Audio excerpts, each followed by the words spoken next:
નમસ્કાર, આપ જોઈ રહ્યા છો નેશન પ્લસ ન્યૂઝ. હું છું આપની સાથે હિતલ ભગત. વડોદરા જિલ્લાની તાલુકા પંચાયતની પેટા ચૂંટણી પૈકી દશરથ બેઠક પર ભાજપનો ઉમેદવાર બિનહરીફ વિજેતા જાહેર થયા છે.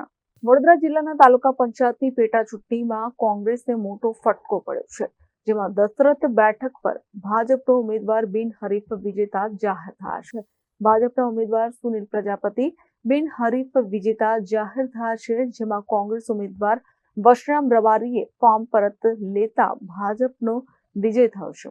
જેમાં દશરથ કોયલી અને નંદેસરી તાલુકા પંચાયતની આ પેટા ચૂંટણી યોજાવાની હતી, તે પૈકી દશરથમાં ભાજપની જીત થઈ છે. કેમેરામેન નવનીત પ્રવીણ સાથે સત્યમ નેવાશકર, નેશન પ્લસ ન્યૂઝ વડોદરા.